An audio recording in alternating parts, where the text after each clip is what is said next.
welcome to First in Filoni. As always, I am your host, Donovan Filoni. But this week's going to be a little bit different. This week, due to Hurricane Milton, we had to record a little bit earlier.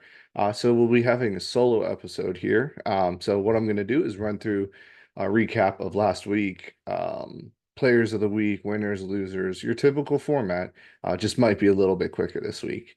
So let's go ahead and just get right into it here. Last weekend was labeled apple picking weekend for obvious reasons. The slate wasn't great, um, but we did end up having some really great games and some really big upsets.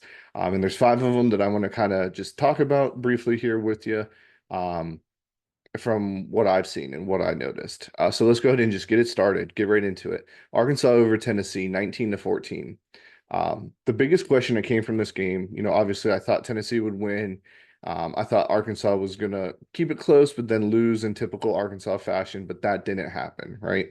Um, so my question came out of is Nico completely ready? He had good games at the beginning of the season, but he didn't really have great games, and he didn't really play anybody at the beginning of the season. Now he's getting some into some stiffer competitions. So is he completely ready? Remember, he's only a redshirt freshman. Um, so it looks like he's going to be going through some growing pains here, especially with the tough SEC schedule. But he does need to have some improvement to become that quarterback that we expected. It might be a year too early. I tend to be a little bit too early on quarterbacks or on just anything college football in general on the bandwagons. But it is what it is. And I wonder if we gave him such a high praise at the start of the season. One, because he had those good games at the beginning of the season, and two, nobody can say his last name, so we automatically anointed him the one name quarterback, like Tebow, like Cam, like Manning. We already gave him like a one name quarterback, and that usually goes for our typical star players, right? Um, but then just to finish it out, Arkansas, I do need to give them their props. They've been pretty good all year. Their offense looks great. Defense looks a little shaky at times, but the offense looks great, right? Arkansas needed that win. Typically, it's a loss for them, right? They're winning going into halftime, and then Tennessee, boom, 14 points right away. Usually that is meltdown and loss, right? But Sam Pittman and Bobby Petrino has the boys rolling. So it seems like that maybe tides have churned here.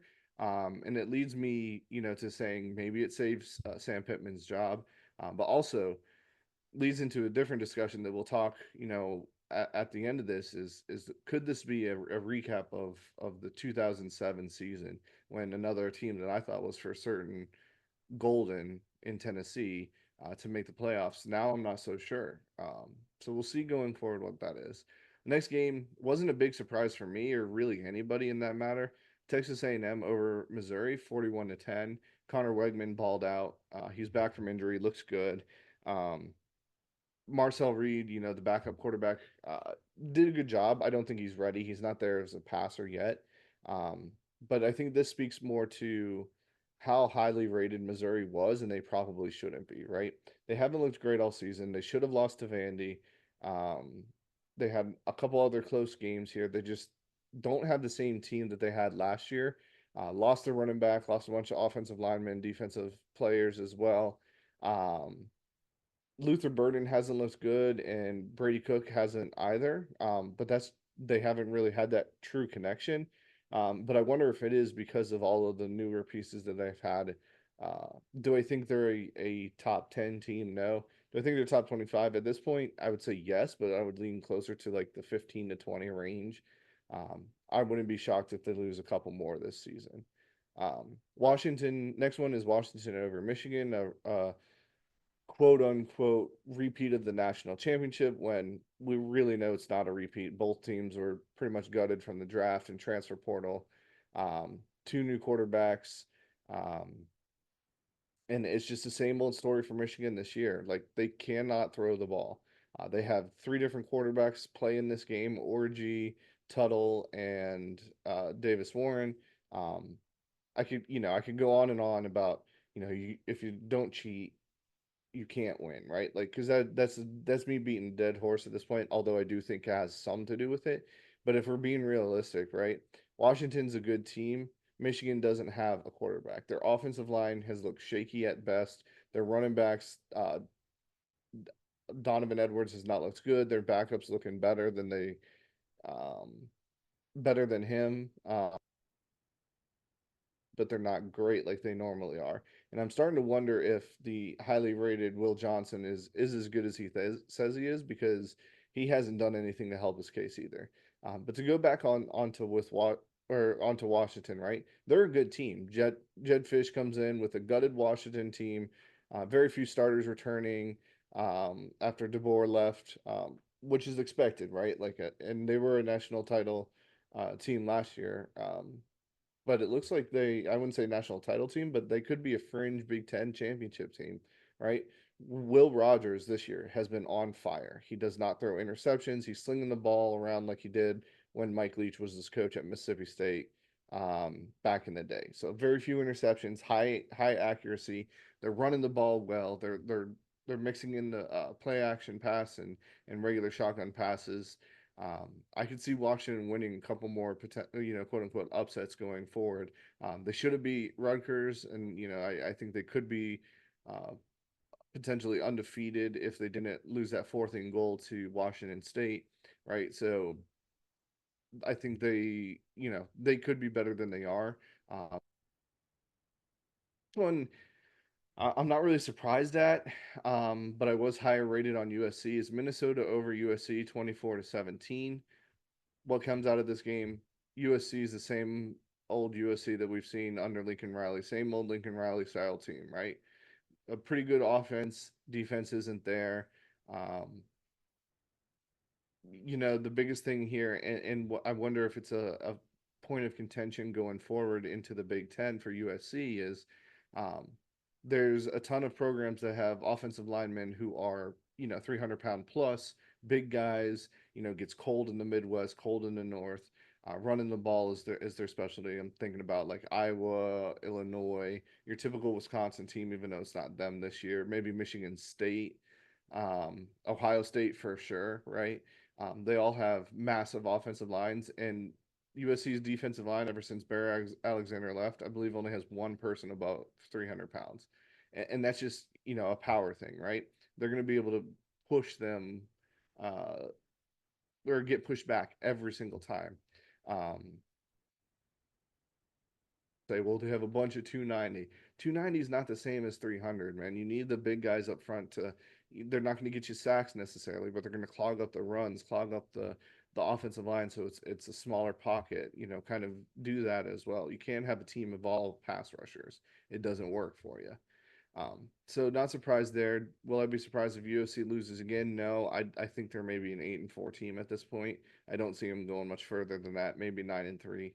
Uh, and then the biggest one of all, an unranked team beating the number one team uh, in the nation with Vandy over Alabama. Vandy's another team, right? We're just gonna go out and say it. It's not your typical Vandy team anymore. Same thing with 20, what was it, 24 to 10 at half or something like that. Bama scores a quick touchdown. Typically, then Vandy just, for lack of a better term, shits the bed, right? But they didn't. This team under Clark Lee uh, is just different than your typical Vanderbilt teams, right? In 1 year, he's already changed the culture. He's brought in a pretty much basic triple option with an effective, or that's going to be highly effective if your quarterback can execute like Diego Pavia has, right? Diego Pavia has looked great. They should have beat Missouri.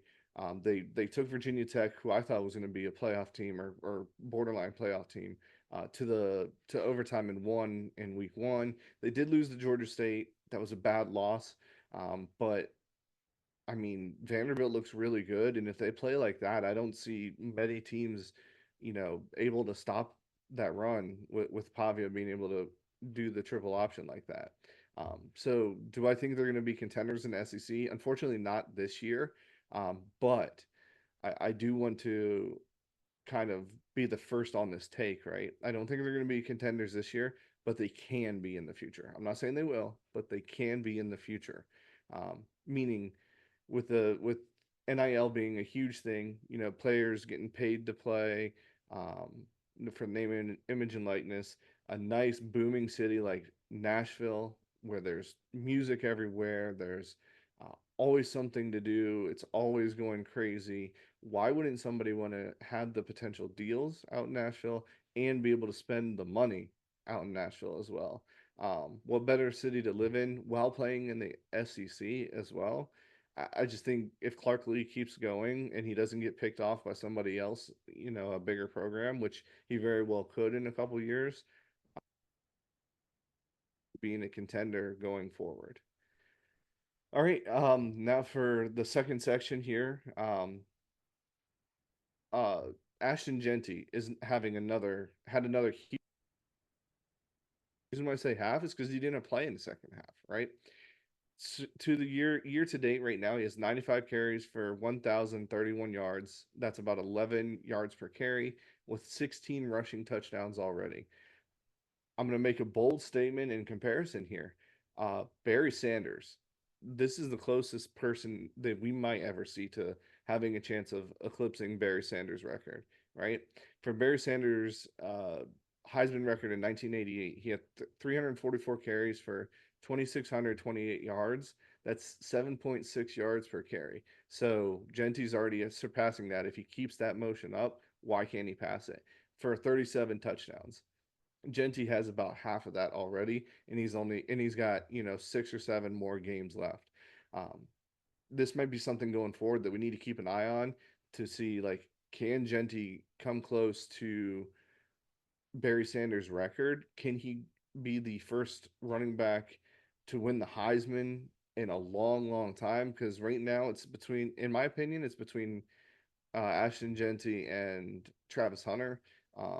I think I give the slight nod to Travis Hunter right now, but if he keeps having the stats that he's having, the games that he's having, and Boise State continues to win, and they maybe be the G5 representative in the playoffs, like there's no denying what he's doing right now. And then the final thing I want to kind of touch on here as well is this season the 2007 season all over again. If you remember in 2007, there was a bunch of teams that were in the mix, right? There was no real stand one and above the rest of the teams. We had a one-loss Ohio State who ended up winning the national title that year. And then we had a bunch of two-loss teams like LSU who lost the national title, Virginia Tech, Oklahoma, Georgia, Missouri, USC, West Virginia, Kansas had one loss. Hawaii went undefeated. Arizona State was 10-2. Florida was 9-3 when Tim Tebow won the Heisman and with a 9-3 team. Illinois was 9-3, Boston College 9-3, so on and so forth. A bunch of other 9-3, 10-2 teams. Can we see that? And if we do see that, is this the perfect year to do it with a 12-team playoff being introduced? Because if we look back at that 2007 season, we would have had some really, really cool games, going forward. If Ohio State was 1, LSU was 2, Virginia Tech 3, Oklahoma 4, those would have the bye weeks. We would have like a potential Georgia versus Hawaii in the 5-12 matchup.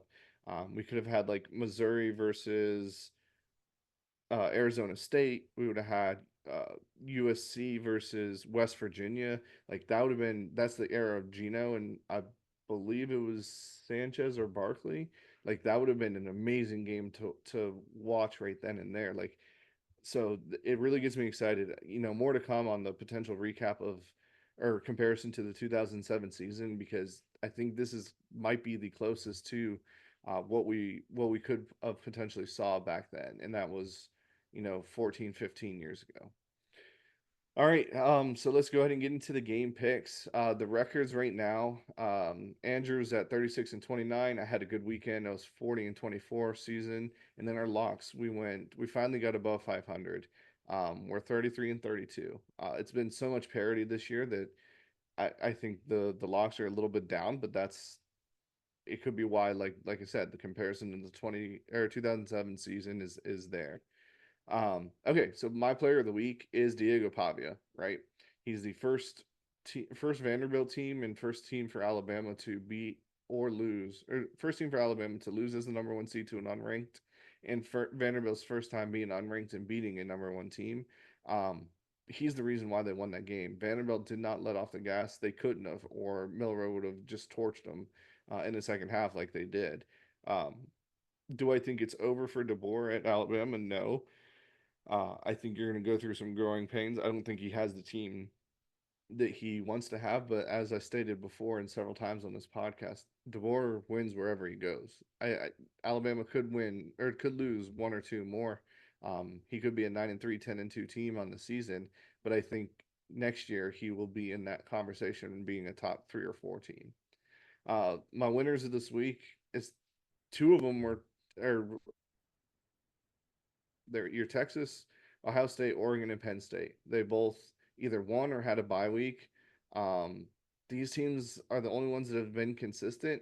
I worry about Penn State because I wonder if their offense is just that boring, or if they're saving it for Big Ten games, maybe playoff games, which they very well could be. Drew Hours looked amazing this year, but like they haven't been blowing teams out like they normally do at the beginning of the season.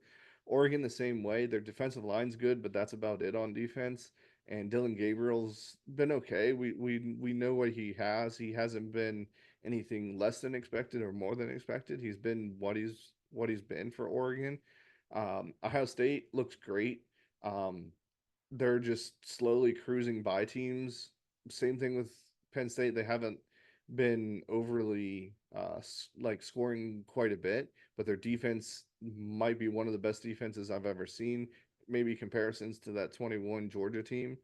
Um, and then Texas as well, right? They had a bye week, get Quinn Ewers healthy, going into the Red River rivalry or shootout or whatever you want to call it, going forward. But you also know that you have a solid backup in Arch Manning. I think that's invaluable there going forward in a long college football season. Then the losers of this week, the SEC in general, right? Although it's fun, Bama losing to Vandy, it takes a very big hit to the conference, right? Not saying, Vandy's bad because I think they're going to be a bowl team this year. I think they'll get 6, 7 wins. But you can't have your projected worst team, or probably your worst team in the last 10 years, 15 years, beat the number one team in the nation. And it also brings down that there's only one undefeated team left in the SEC, and that's Texas, right? Every other team has at least one loss, 2 loss teams in the conference, so it's still anybody's game, which is exciting for the college football fan, but it does take the hit of them potentially having 4 people in the college football playoff. It might only be two, maybe three. But we'll go ahead and look at the game picks here. We have a massive slate this weekend. We have 5 very big games, and then I have 5 other pretty good games, and we'll talk a little bit about them as well. Rutgers or we'll start Florida at Tennessee. This one kind of intrigues me, and there's more to come on this when I give my players to watch this week. But Tennessee's favored by 15 and a half. It started off at 17, so it's going down. And we're only on at Tuesday here.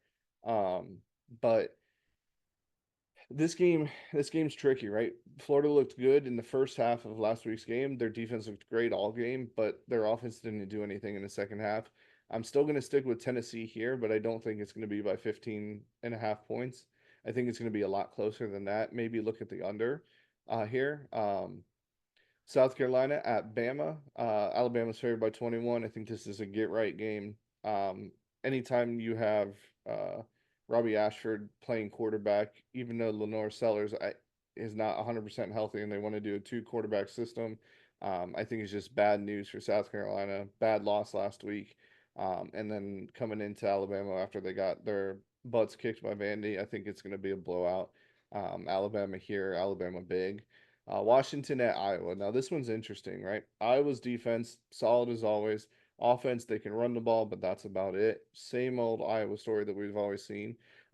Washington does good against rushing teams. They beat Michigan. They should have beat Rutgers. Can they stop an Iowa offense? I think they do. I think Washington wins this one in an upset. Texas versus Oklahoma, the Red River shootout, right? Texas is favored by 14 and a half points. Should be way more. Oklahoma's not good. Texas coming off of a bye week. Um, give me Texas. Give me Texas big. Quinn Ewers return. We might see Arch Manning in the second half. Next game we have is Penn State at USC. Traveling to the West Coast is going to be a theme for the Big Ten this year. Penn State's favored by 5. USC, bad loss, can't stop the run. And what does Penn State have? Two great running backs. And with Singleton hopefully being a little bit healthier. Um, Give me Penn State by more than 5 points as well. Next game is Oregon or Ohio State at Oregon. Game of the week, 3 versus 5 matchup. Ohio State's going into Oregon being favored by 3.